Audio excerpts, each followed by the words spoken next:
नमस्कार, आप देख रहे हैं गुजरात का साप्ताहिक मौसम पूर्वानुमान का ये वीडियो न्यूज़ मीडिया मंच पर। मैं हूं देवेंद्र त्रिपाठी।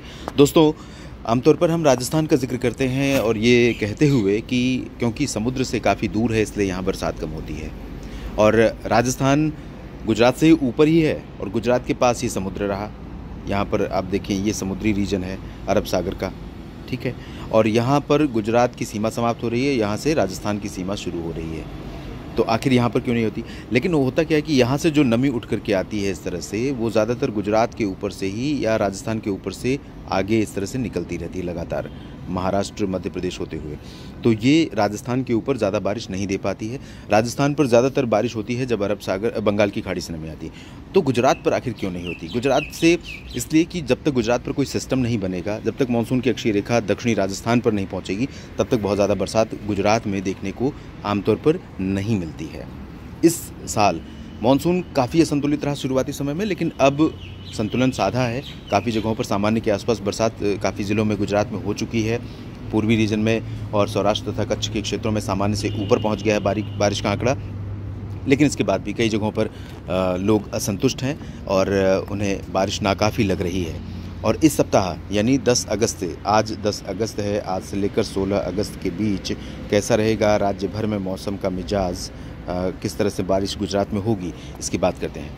तो दोस्तों, आज और कल परसों 10, 11, 12 को अनुमान ये है कि वलसाड़ से लेकर नवसारी, डांग और सूरत, तापी, भरूच, नर्मदा, छोटा उदयपुर, वडोदरा, साथ ही साथ आणंद और गोधरा, पंचमहल, दाहोद, महिसागर, अरवली और साबरकांठा, पालनपुर, बनासकांठा, मेहसाना, हिम्मतनगर और पाटण, साथ ही साथ गांधीनगर, अहमदाबाद, नाडियाड, खेड़ा, इन भागों में, आणंद में भी कुछ स्थानों पर बारिश की संभावना आज, कल और परसों यानी 10, 11, 12 को रहेगी।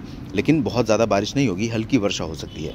उसके बाद सिचुएशन ये लग रही है कि पूरे गुजरात के ऊपर नमी वाली हवाएँ तो इसी तरह से चलती रहेंगी, लेकिन बात वही है कि इन क्षेत्रों को बारिश दिए बिना ही ये हवाएँ आगे निकल जाएंगी।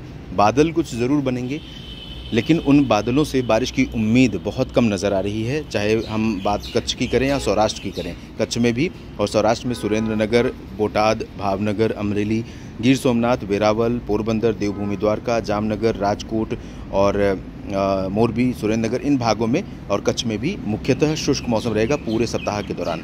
छिटपुट बूंदें पड़ सकती हैं कुछ तटीय क्षेत्रों में और कच्छ के कुछ रीजन में, लेकिन बहुत लाइट रेन की संभावना या ना के बराबर है संभावना। बहुत लाइट रेन अगर हुई भी तो बहुत लाइट होगी।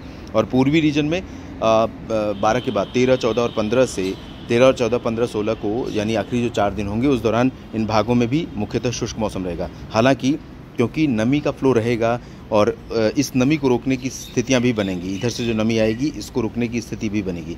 तो कुछ हिस्से ऐसे हो सकते हैं, खासतौर पर बनासकांठा, पालनपुर और अरवली, महिसागर, दाहोद, छोटा उदयपुर, ये जो सीमावर्ती क्षेत्र हैं और सूरत तक, जहाँ पर बूंदें पड़ सकती हैं हल्की फुल्की। लेकिन ये बूंदें, ये बारिश बहुत सिग्निफिकेंट नहीं होगी, बहुत लाइट चांसेस रहेंगे बारिश के।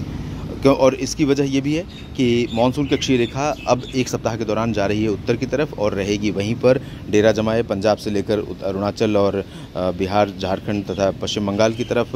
तो इस वजह से यहाँ पर बंगाल की खाड़ी की नमी बहुत ज़्यादा आ नहीं पाएगी और अरब सागर से जो नमी निकलेगी उसको रोकने वाला कोई सिस्टम ज़्यादा होगा नहीं। तो इसलिए बारिश के चांसेस गुजरात में इस सप्ताह बहुत कम नज़र आ रहे हैं। गुजरात के साप्ताहिक मौसम पूर्वानुमान के इस बुलेटिन में भी इतना ही।